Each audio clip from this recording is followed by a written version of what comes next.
Nail or beauty school was just the beginning, right? What on earth do you do now? Welcome to the Salon Success Podcast with Monaco Nail Academy. Our topics stretch beyond nails and into all things salon related, business, marketing, and social media, and at the very least hits you with real, honest stories about our experiences. This isn't school, this is real life, real business, and really freaking hard work. Before we get started wherever you are, thumbs up, tag a friend in the comments, or hit that share button and support small business.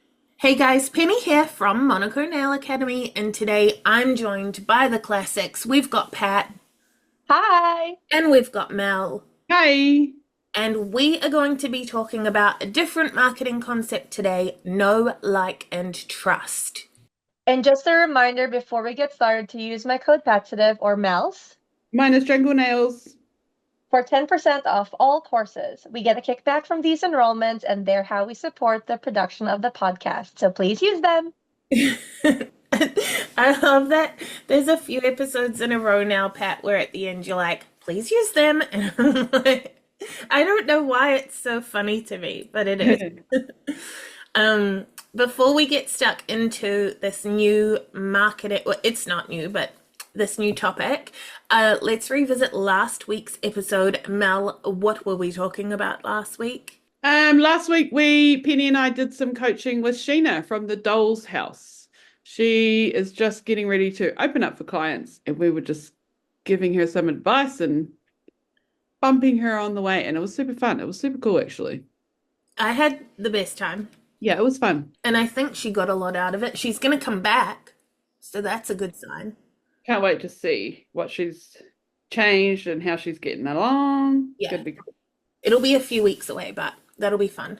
And if anyone else wants to do a coaching episode with us, flick us a comment or an email or whatever, and we'll try and schedule it in, because that was really fun. So from private coaching with Sheena onto our new topic, let's get into it. Know, like, and trust, as in the viewer needs to know you, needs to like you, and needs to trust you before they will book. It's a real marketing concept, like it's not a pennyism, it's not a thing that we made up, it's a Googleable thing. But the concept of it is basically that, like, when you are doing your marketing, some people are hearing about you for the very first time today. Like, it's kind of a cool concept. Like, every time you put something out into the world, someone is just being introduced to you for the very first time. Some people are getting to know your brand and see if they like it. Some are becoming leads. Some are converting into bookings, and then some are becoming regulars and rebooking. Like, everybody is a different stage of the journey of getting to know you at any given point. But if we think about those people that are hearing about you for the very first time, you would probably talk to them pretty differently to the way you'd talk to a regular. I mean, ideally, you're using your avatar language and talking to them as if they're your ideal client anyway, but it would be like talking to your partner or best friend the same way the day you met them as you do now. You need to woo them, flirt a little, find common ground before you jump straight into peeing with the door open and wearing pajama pants that are cozy but have a hole in the crotch seam. We don't want to go straight to that on the first date. So customers in the same way need to know, like, and trust you. They need to be flirted with. They need to find common ground before they book in. That sort of means they need to feel like they know you and your brand, your values, your quality, all of those bits and pieces. All the times that I've talked to you about, like, avatars and personalizing things and having signatures within, like when we did the 5 senses episode, having signatures, it's all for this. Clients also need to like you, and not everyone will, and that's okay. We don't give a shit, because you probably wouldn't have liked those people either, and that's why we're throwing spaghetti at avatars. Again, throwback to a previous episode, so that most of the people you reach will like you, because that's who you targeted. And then those same people need to trust you. Again, this ties in with consistency, where I've mentioned that a lot I think, on the podcast. I know I talk about it a lot, full stop. But you just need to warm them up and get them to tick all of those boxes before asking them to book with you. And it's moving through these stages that we're going to talk about today. I really like this topic. I think I do it pretty well just by being pretty open and like unapologetically myself. I know it's cliche, but with the know, like, and trust sort of thing. And you want to, it throws back to this other thing that we talk about, which is 80-20. So your 80 is like showing who you are, where your salon is, you know, like the inside of your salon, your setup, that sort of stuff. As in the content, like 80% of your content? Yeah. So what you put out there. So 80% of it should be like allowing the people that are looking to get to know you. So for me, I will show them like me at the gym when I go, and you know, my space, and when they do come and book, what they can expect to see, where they're going to sit, like, and also the biggest thing I find is showing your face, like, and I've said it to so many students, like, I would not book with a like beauty person if I didn't know what you look like or who I'm going to be sitting across from. Especially home-based. Like if you know you're going into someone's home, I want to know what they look like. Yeah, and I like, for me, I want to know like what kind of seat I'm going to sit in. Like if I go to somewhere and it's like a plastic tiny stool with 3 legs, bro, I'm turning around and walking out because I'm not sitting on that for however long. I want to like see where I'm going to be. So you're 80-20, 80% really like open yourself up for people to get to know you.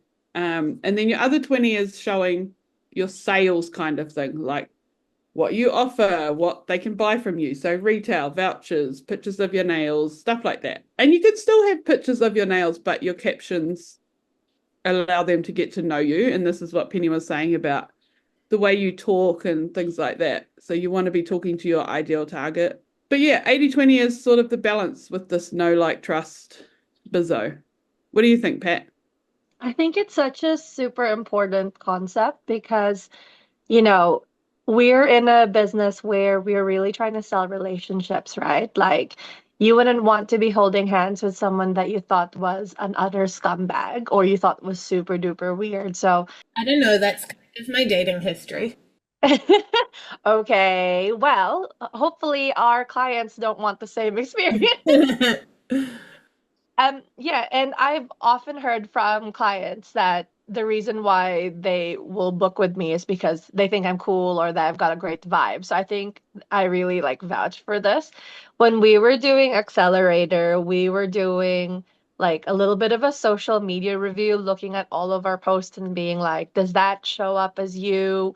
What is this picture doing? Like, is there a good vibe to this photo? Is it painting a picture of who you are? Is your marketing on point? And a lot of those questions are really targeted towards this concept of making sure that the client knows, likes, and trusts you. Because if the client knows who you are and they know what your setup is like, that helps them feel more secure that they're going to book in with someone who's, you know, reputable.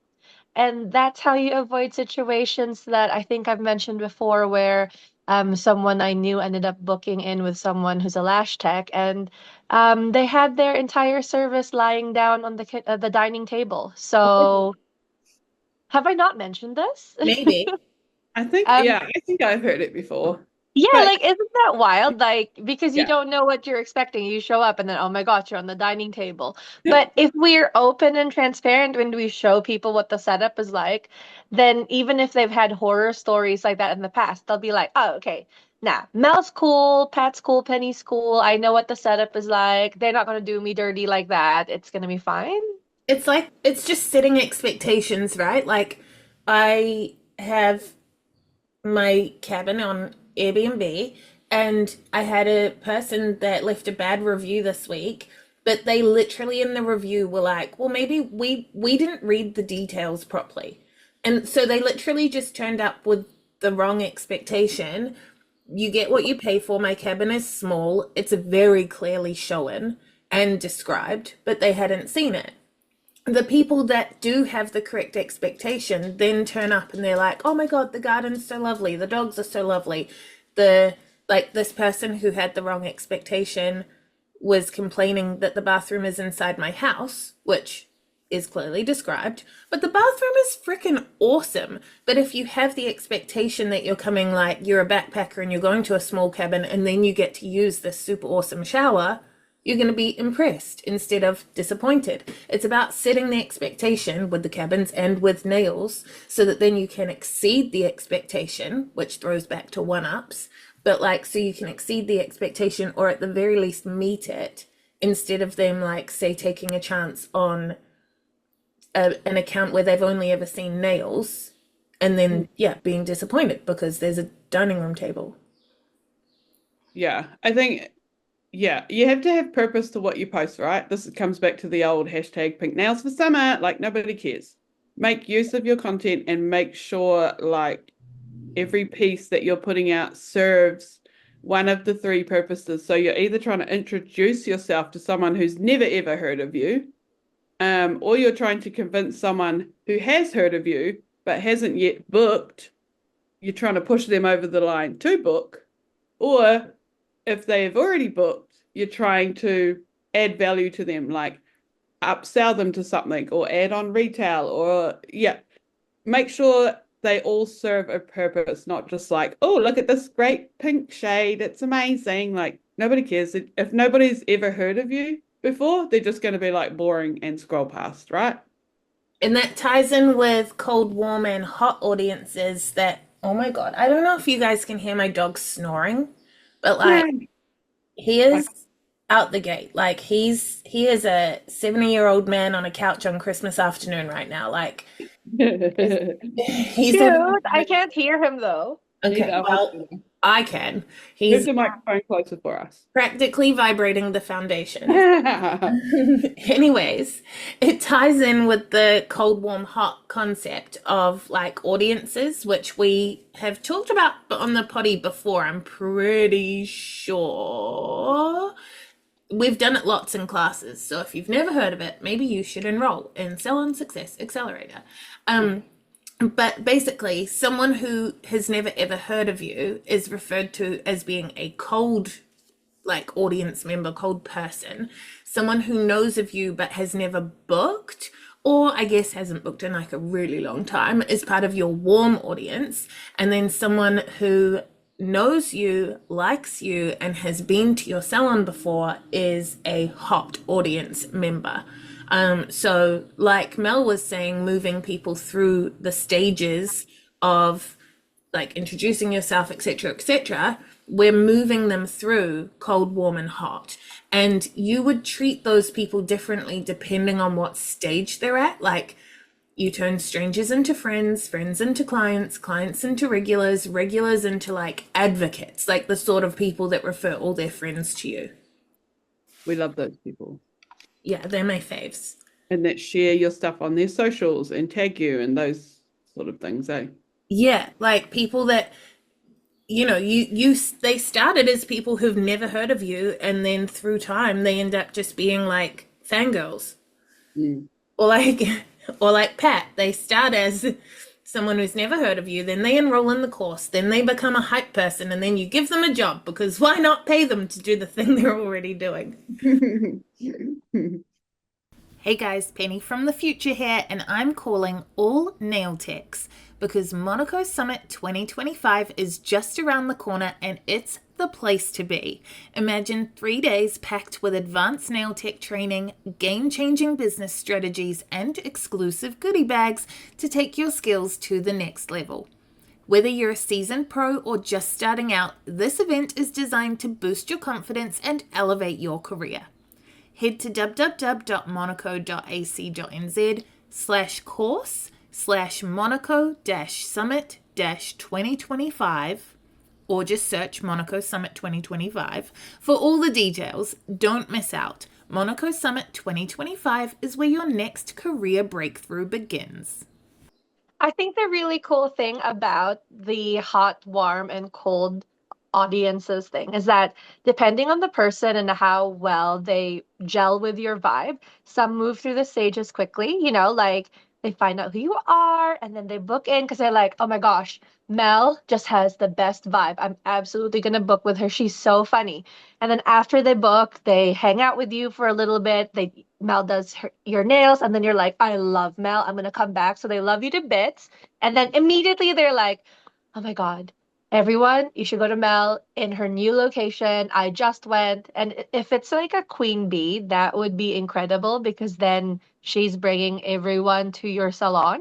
On the other hand, though, like others might move more slowly through the stages, and that's also okay because, again, everyone's different. So, like I've personally, even though I said, even though Penny just said that I like immediately was like hype queen, I was watching Monaco for ages before I actually enrolled. And that's okay because like I started out cold and just watching.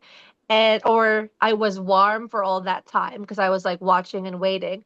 And then eventually I enrolled and then I became hot, hot, hot, hot, hot. And here I am on the podcast. So, you never know. It's I like don't know what my sort of journey was, actually. I don't know how long I waited, or I know I got referred to Monaco and looked into it, but I don't know what the timeline was between when I heard about Monaco to when I enrolled. I don't think it would have been very long, but then the timeline from being a student to being like hired by Monaco was a long time because I was like, no, no, no. yeah, because we had to literally beg and then beg. It was just scary. I was just scared. So yeah.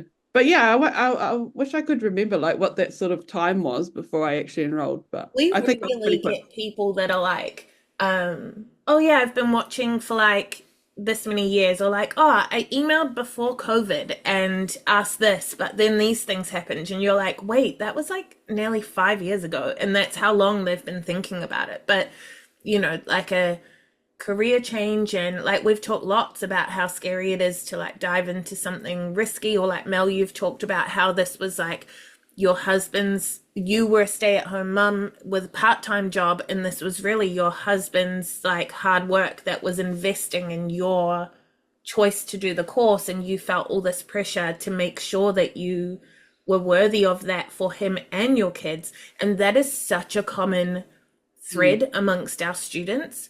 Like, just so that's a big decision that takes a long time to like get over the line. And yeah, okay, nails, like a nail appointment is not as much of an investment in terms of money, but I personally get a lot of clients that feel really guilty about having like left their kids for even an hour with their husband who's been at work all day or whatever. Like, they feel a lot of guilt about doing something as quote unquote selfish as me time. Yeah, it is. And I now see myself like a few years down the line in some of the newer and younger, sometimes younger, but newer students, the same sort of thing, like just that, I don't know if it's pressure, guilt, whatever, but doing something for your own self when you're so conditioned as a woman in general, and then a mum, to put everybody else above yourself, that when you do something for yourself, you just feel so shit about it. Well, like just before this, tangenting, but that's what we do.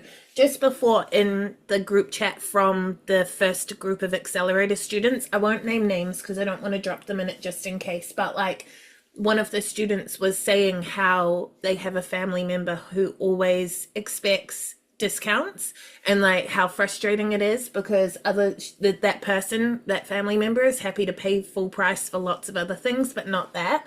And I said to this student, like, your this whole time that you've been associated with Monaco has been such a journey of your own self-worth. You teach people how to treat you, so you didn't believe in yourself or your value. Like, we, as me and your fellow students, have been like trying to hype you up for months to get you to charge your worth, believe you're worth it, believe you're capable of doing these things. If you didn't believe you held value, why would that family member believe it? Like, why should she believe something that you don't believe? You're telling people how to treat you. kind of, I don't know if that makes sense. I forgot the tangent that I was on. That totally makes sense, that the way we kind of show people how to treat us. But it's also really interesting how sometimes, even if we don't see ourselves in a positive light, we do still end up having client relationships where the client believes in us way more than we do. And I think that's like really beautiful as well. So hopefully we'll end up, by showing who we are online and being relatable and likable and just being ourselves. It would be so lovely if the right people show up at our salon door. Yeah, and I think by doing it right, by posting the right content, you attract the people you need. Like, I've definitely seen it in the last month, I guess. Some of the clients, like the older ladies especially, like they're real, like, I'm going to make it my personal mission to help you grow your business. And I'm like, I remember Oh my tearing gosh, up that's so and sweet. saying, like, I don't have that like motherly love in my life anymore. Like, thank you so much for like the support and the encouragement. And just like you said, Pat, just they believe in you sometimes more than you do your own self. Even amongst us, like regularly in the work chat, we're like beating ourselves up over whether we taught well enough or whether the content we posted was good enough, or like, pick a thing and we will beat ourselves up over it. But then you like log into a class to teach and you put on your Monaco voice and you put on your confidence hat and you teach, and the students are like, oh my god, Mel knows everything, she's incredible, and then you log off and you're like, oh, I fucked that up. Like, they believe in us more than we believe in ourselves too. Yeah. Even you guys have seen behind the scenes when I'm teaching Accelerator, and like then like that I'm going through something hard personally, and I've been like crying on one occasion until basically the second we logged on to class, and I messaged Pat and was like, you're about to see the best like display of like Monaco voice. And then you just flick a switch, but then you log off and burst back into tears and you're like, okay, let's go to bed. Like, everybody believes in everyone else more than we believe in ourselves. Is that because we've created that trust with the Monaco students, that they just trust that we're going to be amazing? Well, I was going to say, the fact that you recognize yourself in current students, you recognize your past self in current students, is proof the avatar works, because it means that even though you enrolled 7 years ago or something. No, when did I enrolled 2019, so 5 years ago. 5 years ago. So like then 5 years later, that same type of human is coming into the fold, so the avatar works. So I guess that ties into having that trust, because that same person who's scared is trusting us.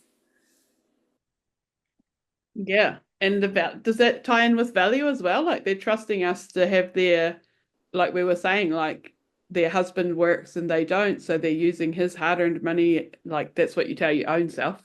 Yeah. So then they trust that it's going to be worth it, and we show them that value, and it kind of all comes around together, right? Yeah, exactly. I think like the key thing to remember, tying it back to know, like, and trust, is that like all of these stages of people have to be treated slightly differently. Like Pat said before that we're selling relationships. We like to say that we sell relationships, not services. So if you're thinking about marketing as a relationship you need to build, then you're going to be even better at like projecting that value and earning that trust. But you have to know who you're talking to, because like Mel, you're talking about having had different stages. Like past Mel is who you recognize in the current students, but current Mel is a different person than who you were 5 years ago.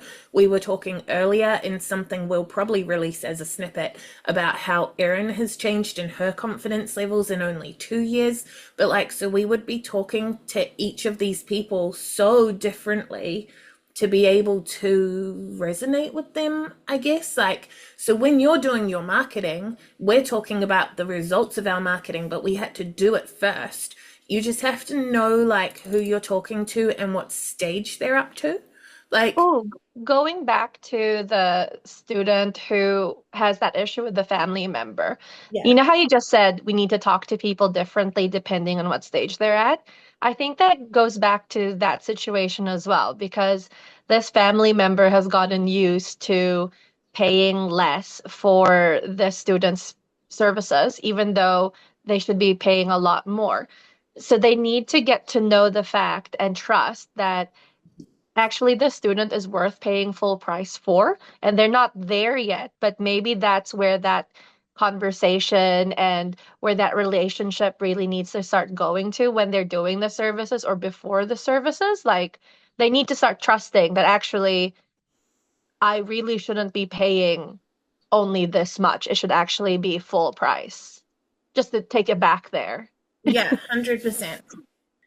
So let's talk about cold audiences specifically. So your cold audience is someone who's basically never heard of you until they do, kind of thing. They're not committed.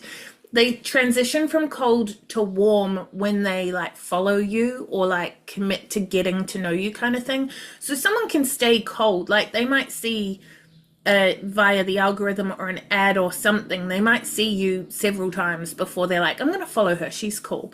So your cold audience is only just beginning to form thoughts about like the problems or needs that you are eventually going to fulfill. Like, they know nothing about you, they have no idea who you are, they don't know your morals, your beliefs, your values. At a point, they've also never heard of you. They've definitely never engaged with you. So you're trying to get their attention. You're trying to get them to know who you are. And when you introduce your brand to them, it's like a learning experience. Like, you're educating them on who you are and being like, get to know me. There's no pressure. It's like just shaking hands and being like, hey, I am Pat. The easiest way to get them to see that there's no pressure to buy, allowing them to get to know who you are, is to give them value and to give them that value for free, because it shows that you know what you're talking about. Like, you're a reputable salon, you have credibility. That just reminds me like that what I was saying before about how your picture can be anything, but your caption can show value. Like, I literally just posted a photo of my car and somebody wrote on the back of my car. It was filthy. Somebody wrote on the back windshield, I like it dirty. So I took a photo of it, and I posted it talking about my hygiene routine. Like, keep your dirty vibes where they belong, because in the salon, it ain't here. Like, we use this product and that, this and that. So that just reminded me of like how you can, and that shows like my sort of sense of humor. Like, if you get it, you get it. If you don't, that's cool. But yeah, that just reminded me that your picture doesn't have to be like a photo of your disinfectant. Like, it can be anything, but you show the value of your, your standards, I guess. That's amazing.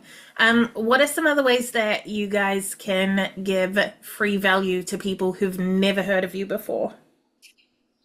I was reading online, or maybe it was in Salon Success because there's so much info. A couple of the common ways that you might think about giving value are you educating your clients? Are you engaging with your clients? Or are you entertaining your clients or your audience? Obviously, in the situation with the dirty car, that was an entertainment post. And But some education. The caption was and education. And Oh, hygiene. true. Yeah. Education about sanitizing and disinfection. That's totally true. And some other ways that you might be providing value could be, you might have a blog post about natural nail services. It might be about your journey. So that's how you engage with people. Maybe you're talking about IBX, or again, the importance of hygiene in a salon. It could really be anything. And if you decide to, you could make these posts even more valuable by submitting them to your local community newspaper. Those things are still a thing. You could create videos, post reels about it. You could even go on YouTube if you really feel like it. You could collab with bloggers or other business owners in your area, or even nonprofits if you are really like passionate about a cause. it might even be you create quizzes on what service is best for you. That's something I'm definitely planning on doing. And I want to have like a cool little quiz on my website. And, just making relatable content. Obviously, Mel is the queen of this.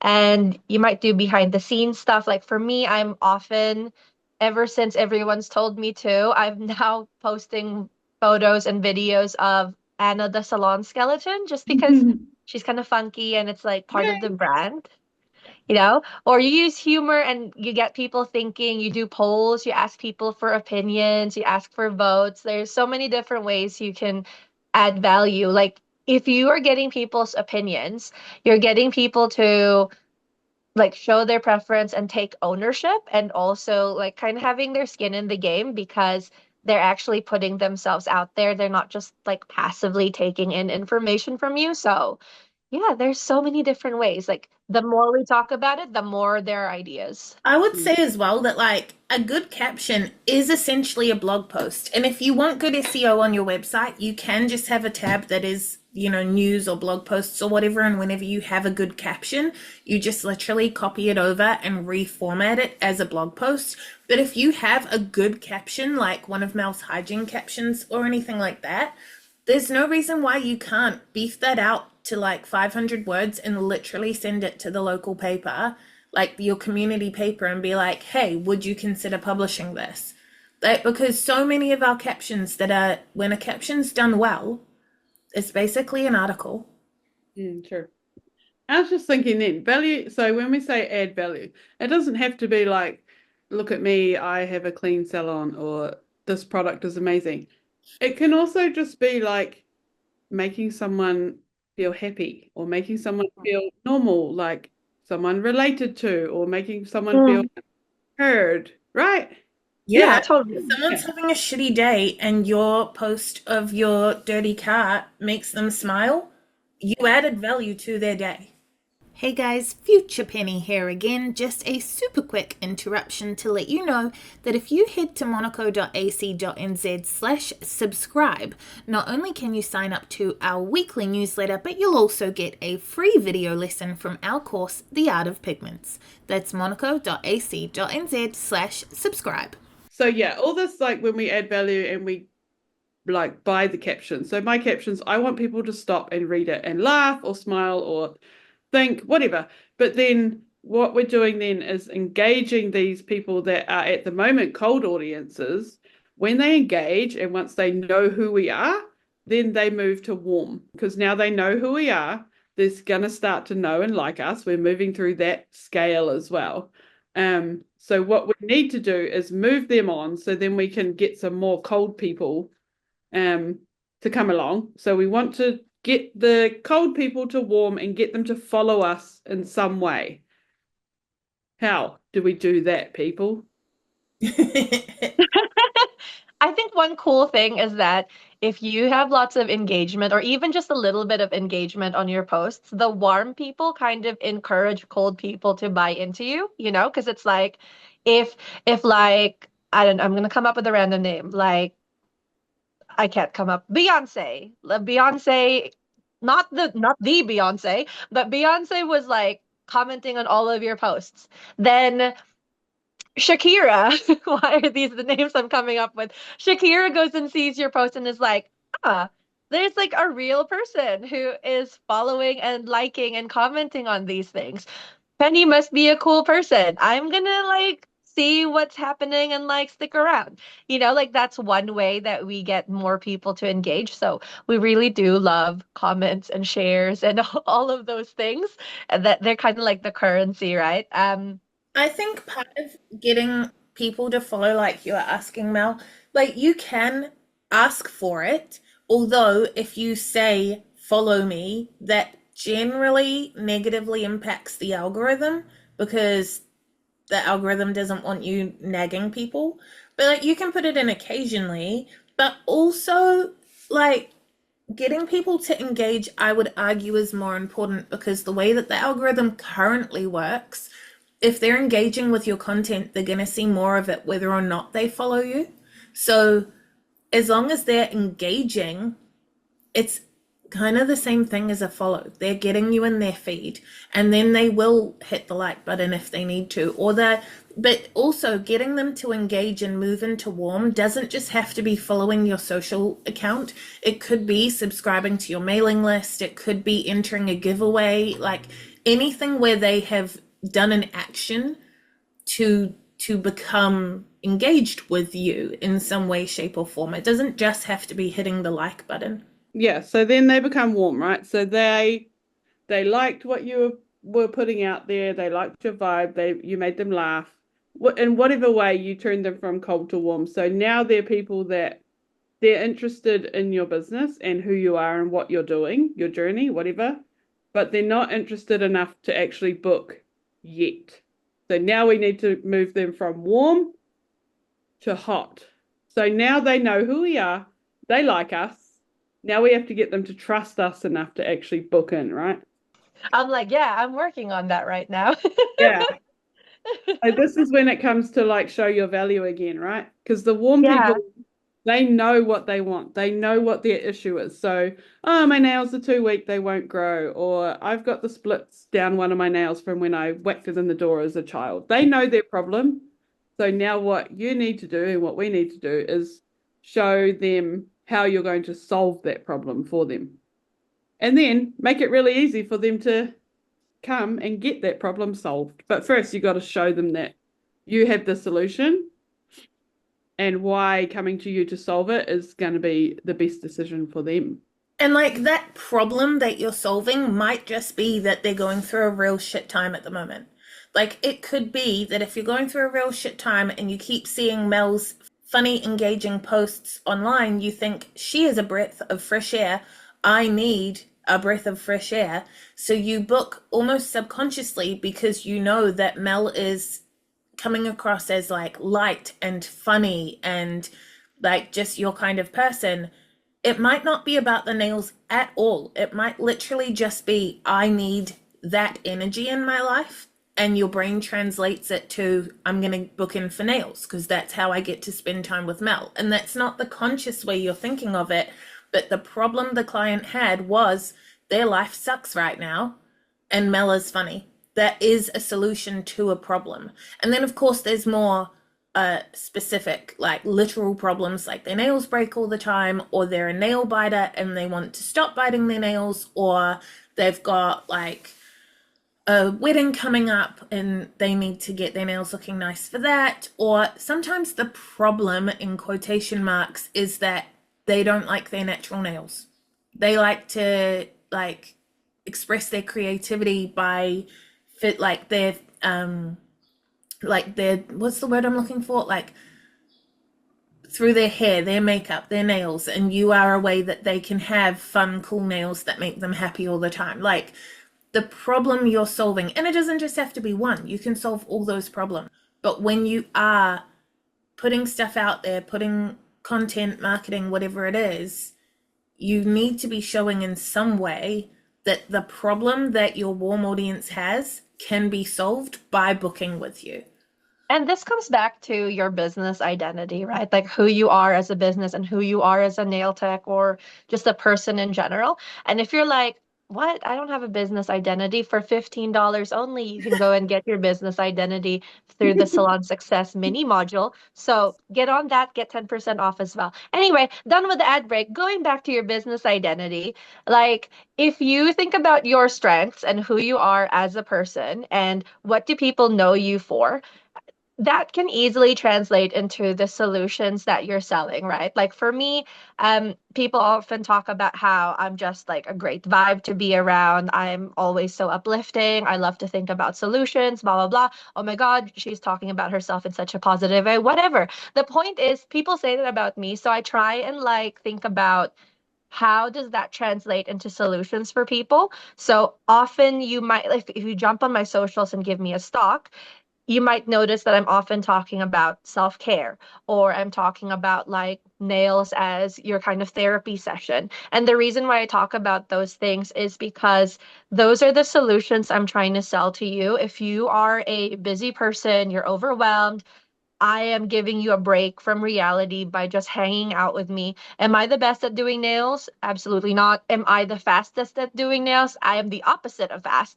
But people still want to hang out because, in fact, I've even had people say that like it's not about the speed, like it's a break. So I'm happy to just be here and like chill. So think about what you are good at, like just naturally, and try and translate that into the value that you're offering and the solution that you're offering. It's not, just like Penny said, it's not just about the nails. It's about more than that. It's about who you are and your brand. Yeah, for sure. And like just stay. We've talked about it a lot about how different people have different aesthetics. And I look at like, Keita's feed and Jade's feed, and they're so perfect and so scheduled, and I don't know, schedule's not the right word, but you know what I mean, like organized. They're so put together. Yeah, well, that's not me, so I don't want to like portray that, and then someone comes here and I'm like got my hair in a troll ponytail because I still haven't had my hair cut, and like there's washing on the couch waiting to be folded. So there's no point portraying like this perfect thing when that's not me.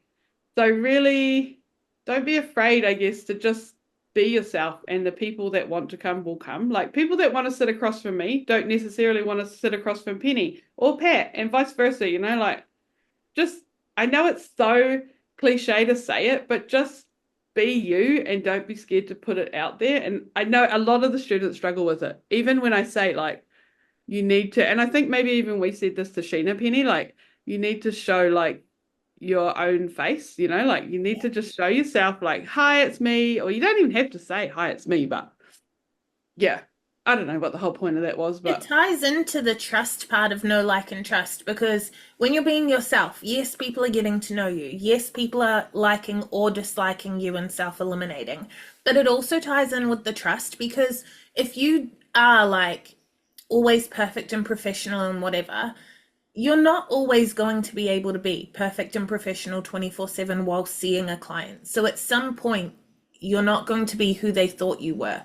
If you are troll ponytail, dirty car, like on your socials, they know exactly what they're getting, and they're going to trust that you are the real person, because if you are displaying that side of yourself, they're going to be like, okay, well, that is who I'm getting.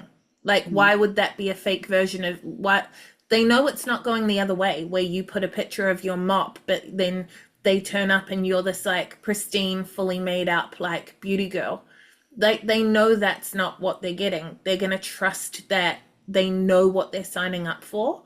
So even if you want to have a beautiful aesthetic feed, then you still, like we've said with Jade when she's in the accelerator, we've said, cool, do the pristine like feed so that when you first click it's fine, but use carousels on Instagram and your captions to then add your personality to what people are experiencing, because that's going to be where they get their know, like, and trust. And from the pristine, perfect, put together feed, they will understand your vibe and your perfectionism and your attention to detail.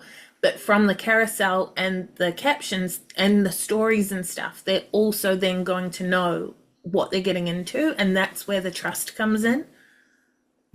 Yeah, that's what I was trying to say. It is what you said. I just babbled. There's lots of mind reading going on in the podcast. That's how it is, right? It's honestly so much easier to just be yourself. Like, oh, I could not be bothered like reading my captions and go, oh no, that might offend someone, or oh no, like, bro, I don't care. I just post what I want to post. Yeah. There's so much less pressure on yourself. It's so much more fun to just show up as you are, because then there's less pressure to be someone when you're working, right? Because imagine if you were presenting yourself a certain way. Like, maybe what if I wanted to pretend that I'm just a super funky, funny person, and then they show up and I'm just like this kind of like hot mess kind of vibes person. And yeah, that's kind of funny in its own way, but it's a different person. And then I have to think, ooh, I have to be funny now. And it's like, no, that's a lot of work. Instead, I'm just gonna be my like woo-woo loving, talking about like random intellectual stuff for no reason, and but also being obsessed with crystals kind of person, like a contradiction.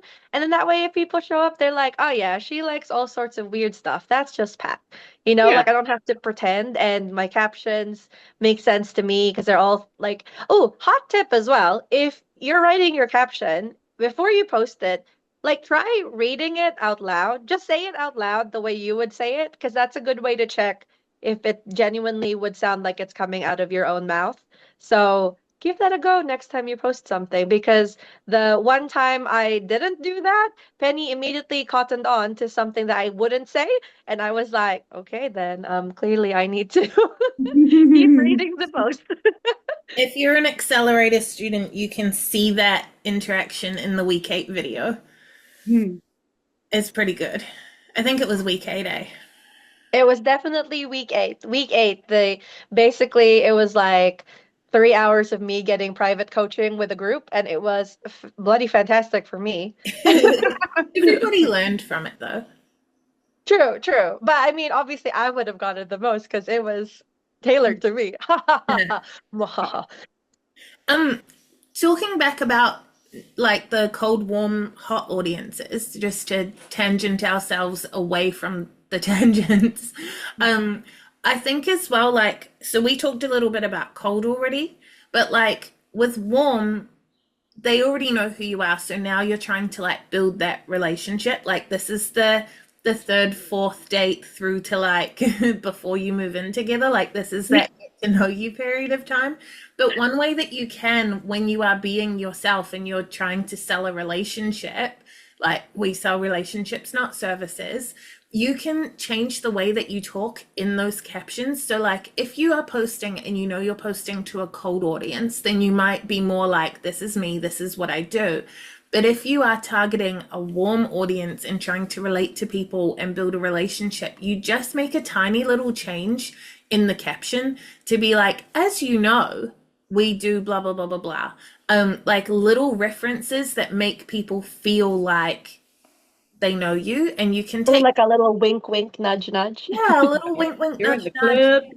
Just a little reference to like them being like in the club kind of thing. Like those of you that have been following me for a while know this, or even more subtle and just referencing like Mel, because we joke about her famous mop, and so Mel could be like, or if we take it back to the car, you could say in a future post, like, as you know, I like it dirty.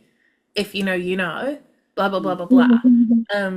And like, that makes people feel like if they do know, because they've followed you long enough, they're like, ah, that was funny. Like they remember it.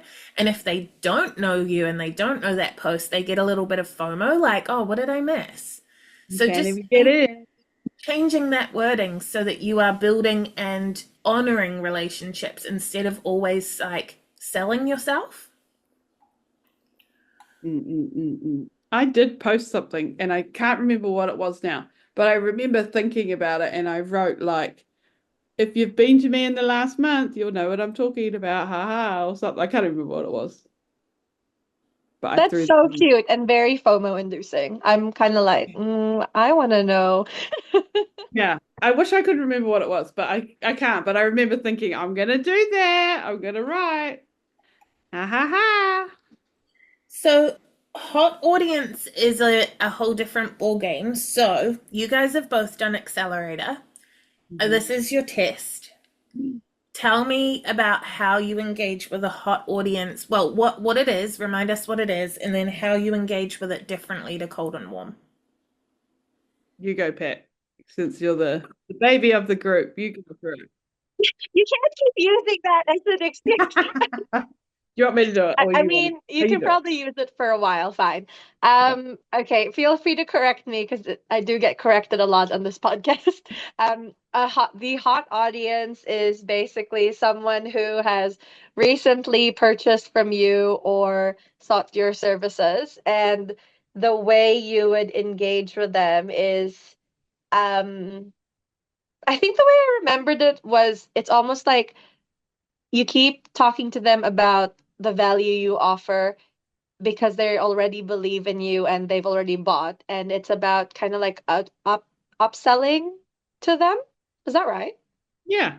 Yeah. So your hot people are people that have paid you money in some way or another. So booked with you, brought retail off you, brought a voucher, But whatever. like recently, right? Like it can't be they bought from you I 5 years don't ago. know. I I Do think mean, they it's like, stay recent. hot? Do I they think always stay hot? Or it. can you go backwards?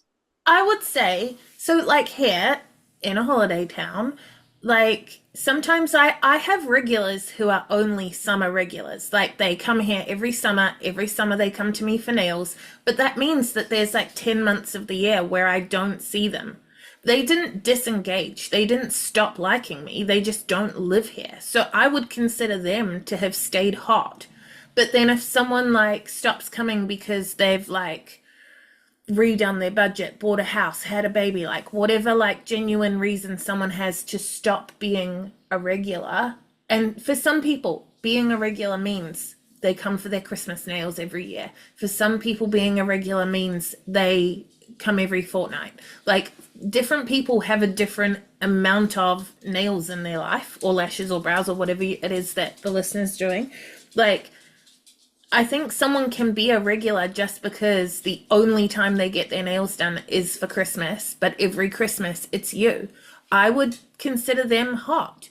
But then if someone has been a regular, they stop coming for one of those reasons I listed or whatever, and then 5 years go by and like, or even for some people, it's like a year and a half, and then you see them post on their stories that they've gone somewhere else. Well, they don't like trust you, or they might not like you, or they, I'd say they've gone backwards. So it's about the regularity. Like if you know that there's a pattern, then you can say that they're still hot. But if there's no pattern, then they're not hot. They've gone back to warm or cold, maybe.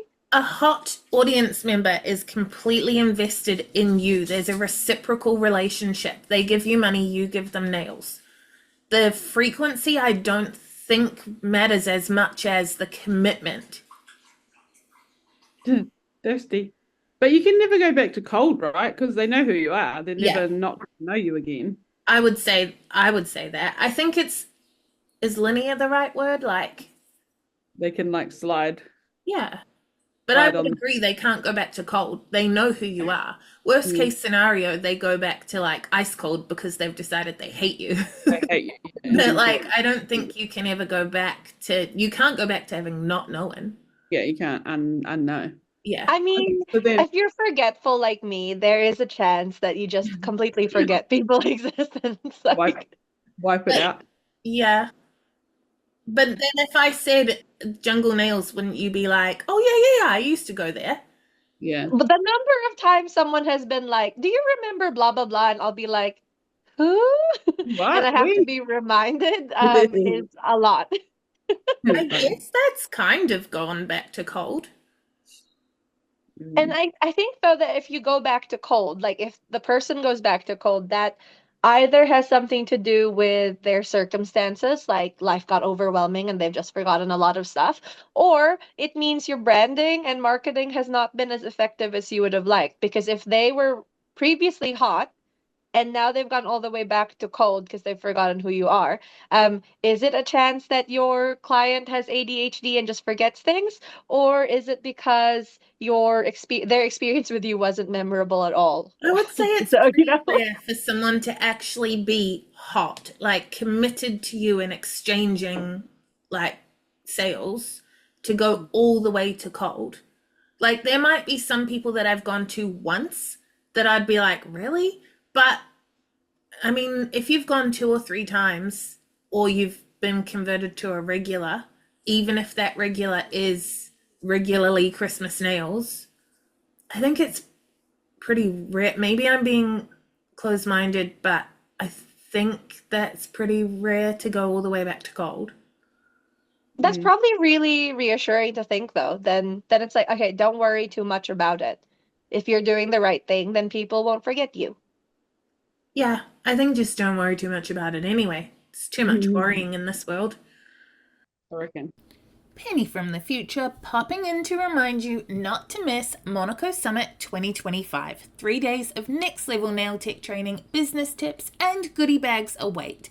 monaco.ac.nz/course. monaco-summit-2025. So now that you've got your hot audience, right? They're hot now. How are you going to like retarget them, and how do you talk to them? So if you're going to post to a hot audience, how do we do that now? That's a good question. Let's point it back to Penny after she You just know, sent it Pat, my you way. know, you know it. Do I? Okay, I'll give you a hint, Pat, that I would say that only a very small amount of your communication with hot customers is going to be through the same channels as your cold and warm. Like if your cold and warm is through like say Instagram posts as an easy reference, very few, because you're hot, are people that know you. They already engage. It's about upselling and maintaining that relationship and trying to get them to convert to like pedicures or stuff like that, or to refer their friends. So, That's like, if that's the case, then I would be reserving the way I talk to them, like for the upselling purposes. It would be more like either in face-to-face interactions or through my emails or even like text messages and stuff. yeah, I mean, if you think about like, so when you first like my analogy's already broken and I haven't started it, but like you would never primarily talk to your husband through commenting on his Facebook. You would go direct to him because you have a relationship where you go direct to him. You wouldn't like, whereas you might have some friends that you really only maintain an old friendship by like commenting every time they post a photo of their kids. You know what, do you know what I mean? Like, it's Yes. not a great analogy, but like, so every now and then on your socials, you would post something for hot, but I would say that is more about FOMO for the cold and warm, or mostly the warm, than it is actually about communicating with the hot. It's like it would be referencing something only hot would know. So like you guys are loving this color in Salon, the like, or just got these today and I've already done like 3 sets with this color. Like that's like referencing people that like only if you've been in Salon can you know what I'm talking about, kind of thing. But so I would say that not a lot of your hot is just broadly on socials, and it would be more like you said, like your emails, calls, texts. Like you can have VIP nights, like stuff like that, or like you could have you might text only customers who've been to you in the last 3 months and be like, hey, special perk for you as a VIP, you can book this thing this month and get this bonus. Like it, you might then reference that in your socials and be like Karen was in today for the VIP June special. And then people are like, wait, I want to be a VIP. So you might reference it, but you're not necessarily posting on your socials and being like, VIPs are getting this, because people are going to be like, well, you might, but I'm losing like, you know, Like you what- wouldn't post about the VIP night to tell the VIPers about it. You would because just, they if already you know. would post, yeah, if you would post it on social, it's to let people know that it happened, or like just like, isn't this cool thing? But the VIP people know about it because you texted them, or you gave them a phone call or a WhatsApp, or you DM'd them on Instagram because you DM each other anyway, or you mentioned it to them at their latest appointment, like that kind of stuff, right? Or like I had a client and I was doing her biab, and then she wanted a pedicure, and then I upsold it to, is that the word? Upsold. I Sure. I got her to do an IBX as well because that's what she needed. Um, that sort of thing. Yeah, it's the whole thing that's like, I don't know why you're laughing because from outside the club, because you can't even get in. Like, like if you're in, you know what we're talking about. If you don't, then hurry up and do what you need to do to get in the club, which is It's this. like And I'll how tell you right we here what. joined. It's like how we joined Accelerator, right? Like you can't just join from the get-go. You have to actually do something first. And I hope their listeners are like, what do I have to do first? Because am I going to tell you? Maybe. Or Penny will. Well, they can go to www.monaco.ac.nz/magnet and find out. Then I'm also just dropping all contact these us like now. ad breaks. I know. I don't. Now I'm like, how am I going to oversaturate this episode when I put the actual ads in? But this hot, like talking about a hot audience reminds me of like what's it called? The funnel? Is it sales Mhm. funnel? What's Yeah. it called? How like once they get to hot, what we want to then do to them is change the way they spend their money or increase the amount they spend by either upselling like Pat did or increasing the like times that they come per year. Right? That's our like goal for hot people. Yeah. Make them hotter. Yeah. Or sell them retail. Yeah. To tie it all up in a bow, if anyone listening is like, that does not work, or if you try it and you're like, that did not work, you guys don't know what you're talking about. If you think it's not working, you probably just tried to throw someone in the wrong group. Like you gave cold information to a warm customer and they were bored. They were like, I know you have 3 kids, like shut up. Or you went in too hot with a warm customer and they were like, I don't know you that well. Why would I upsell? Like Like it's my car thing, like ooh. kind of, but I feel like that's still no like and trust because people are getting to know you and they might like you and they'll trust that you are who you say you are. But like, okay, so like for example, going in too hot on a cold customer, like if you met someone at a party and then they proposed to you that night, chances are you're going to be pretty put off and be like, they are cray. And the marketing, you have to think of the same way. Like if you meet someone at a party, you don't know them. You are their cold audience. Like you expect to chat, get to know each other, decide if you like each other, register your interest, not by following their page, but by swapping phone numbers. And then you date a bit, you get to know them. You are their warm audience. You know you like what they have to offer, but you're not sure if you want to commit. That's the warm part. And then once you trust that they are definitely the solution to your problems, you commit to them, at which point, like if they were to come on strong then, you're more likely to think it's romantic, not a red flag. So if you've done the know, the like, the trust, and you have moved from cold to warm with a dating scenario, by the time you are super warm, when they propose, you're not like, what the actual? You're like, hell yes. And that's where we want to take people on our marketing journey. It's the same thing with platonic friends. Like if you meet someone and they immediately ask you to go on like a joint family vacation with their husband and kids, they seem like real needy. Like they don't have any friends of their own and it's a bit desperate and it's kind of weird. And you're like, I don't know if I want to like be on a whole holiday with this person. But if you see that same person at a few parties and then at a few small group events, and then one day they're like, oh, do you want to go shopping? That is how a relationship evolves. It can be romantic, it can be friendly, it can be business.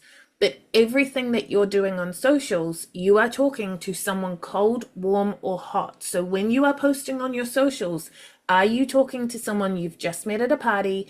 Are you talking to someone you are dating? Or are you talking to someone that you are hoping proposes? Like just direct your marketing to your avatar, but to your avatar at like a certain stage. So As you were talking, Penny, I was just thinking this must be why people get so angry at multi-level marketing babes. You know how they're like, it's a friend you know from high school, you haven't seen each other in 10 years, and they hit you up with like, hey babe, wanna go out for coffee? And then when you go out for coffee, it's actually like a pitch to you to join their marketing scheme, and you're just like, I thought we were going out for coffee. They went too hot, too they went fast. too hot. Like when I was first moving here, I posted on the local Facebook group and was like, if anyone wants to sell their house, tell me because I desperately want to buy one. And someone had messaged me with a link to their property and I was like, okay, well, I said flat land and within this like distance from town, and yours is none of those things. It was like the steepest property in town and like ages out. And I was like, yeah, not what I asked. And then a few weeks later, she literally sent me like an MLM thing for like I think like a sort of weight lossy type shake product. And it made me so angry because I was like, I don't even know you and you're implying that I need weight loss. Like, not gonna, like, yeah, okay, you're not wrong, but I don't know you well enough for that. And it made me so angry because she went too hot. I was cold. Yeah. Okay, so wrapping this up, I want you guys to hit me with a few examples of, we'll go no first, like second, trust third. So how are some ways that you, if you think looking at a salon, say like, because you guys are nail techs, say you want your hair done, if you saw a hair salon, what are some ways that you would feel like you got to know them? If I saw what their face looks like, that would be a start. Mm-hmm. What else? I'd want to know what products or brands they use. I want to know what services they offer. So I think those are like it's like the basics. Like what do they offer? Basics on who they are, where are they? Yeah. What about you, Mel? What are your no things? Yeah, so I was going to say face, like I want to know who you are, what you look like. It comes back to where you're going to feel comfortable. Like, I don't want to go to a salon where everybody's perfect looking, perfect hair, perfect makeup. Like, nah, I want to go to the salon where, they're just in their normal clothes or, whatever. So I want to see like what they look like, what their vibe is, and I want to see the space. So if I look and it's, like I said, like teeny tiny little chairs, like for me, that's a complete nah. So that's the first thing for me. And then to the next level, I want to see some humor, some good times, some laughs. Because if I'm going to sit in your chair for 5 hours sorting my troll hair ponytail out, I want to be able to laugh and talk and chat. I don't want to just have to be like, oh, you can't swear in here, or you can't be loud or laugh too loud. Like, yeah, I want to see some humor. That's my like. I kind of also in the like zone want to see that your life also sucks a little bit. Like my life, I'm not being like depresso. Like I'm real happy. My life is real good, but everybody's life sucks a little bit. And I want to know that your life also sucks a little bit. Like and it kind of ties in with the humor. Like just tell me that your washing pile is too big. And maybe if it's a hair salon with lots of stylists, then that's not the specific example, but show me when you accidentally drop the GHD and it breaks. Like, I want to see that you are a real human being. What are your like things, Pat? To like someone, I think I want to know what their values are. Like, some people value that pristine look. Some people are more about, I just want to be able to communicate with you. Yeah, I think liking who they are as a person. So like knowing who they are, but behind the scenes. I think the values actually might come into the trust part. But yeah, liking someone, I have to know who they are as a personality. So it would be more than just seeing hair pictures. Although, like Mel, I would be freaked out if it's like full of beautiful blondes because I'll be so intimidated.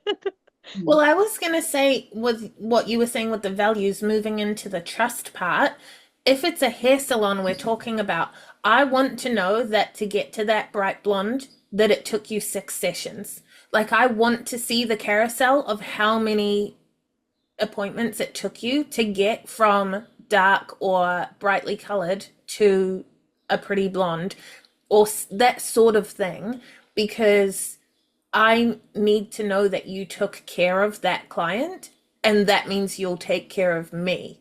Like, if you just show me a before and after, that's not making me trust you. That's being like, oh, how bad is her hair now? What are your guys' trust things? Go, Pat. Like I said, I would really like to get to know their values, what they stand for. Like you said, Penny, like I want to know if what they're doing is safe and are they going to fry my hair and make it all fall out? Because that is a thing that happens. And so I want to make sure that if I go to them, I'm going to be in safe hands. I want the vibe to feel safe. Like sometimes you're not sure if you're going to go to a place, are they going to actually be bigoted? Are they actually going to make you feel really uncomfortable for being a bigger size? Like you want to feel safe. I think it comes down to feeling safe before you go and pay money to someone who's going to do something to your face or body or head, Or head. which is also part of your body. Do you have any last thoughts?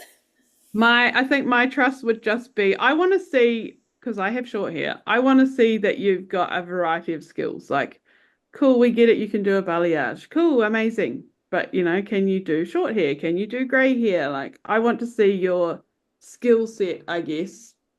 That would be the trust for me. Yeah, agreed. And like, not all clients are going to want photos of their faces, but like a few examples where I can see that you cut in a way that suits people. Mm-hmm. Because if I ask for something that's not going to work for me, I want you to tell me. Yeah. And I guess this comes back to what you're posting, right? Like, not everybody wants full-on nail art, so don't be afraid to post like your single color manicures because people want that. Yeah. Look, often people would assume when I used to only post nail art, because I kind of only did nail art really, so it's all I had to post, but then people would assume they were too boring for me. Like, I had so many people be like, well, I don't know, I feel bad, but like, would it be okay if we did a plain color? Or like, oh, my mum wants to book, but she only wants plain, so I said you probably wouldn't do it. Like, no, are you kidding me? I don't want to pay my grocery bill. Of course I do. That is so fun. I want to be known like that in the future. Like, don't come to me unless you want something cool. Well, with that done and dusted, now that you know Pat's goals, before you disappear, like our page or follow the podcast so that you don't miss the next episode, we will be back next week. What are we covering next week, guys? I think we're talking about safety, right? Is it safety? And we have the awesome Anthea joining us. And Anthea is an owl, which we talked about before. Yeah, we're going to talk about ergonomics, health and safety. Safety first. Be healthy. Be healthy? What, is it like a nutritional podcast now? We're going to be like an apple a day. Well, we're going to be like, don't be hunched over all day and ruin your back. And then, you can't make any money for the rest of your life. Ha ha ha. Yeah, some health and safety mistakes we made, how we would do things differently. And then, like Pat said, we've got Anthea joining us, who I think is like perfect for this one, because we're like, some of us, like me and Mel, are like, a dust extractor? I don't need one of those for the first like 15 years I did nails or like stuff like that. And Anthea's our like, no, get a dust extractor. So we'll have a range of opinions and experiences on this next episode, I'm sure. So until then, check us out on Facebook, Instagram, and YouTube by searching Monaco Nail Academy, or follow our salons. Mine is Hard Lacquer NZ. Mine is Jungle Nails NZ. Mine is Petsative Beauty. Have a great week, and we'll see you next time. Takite.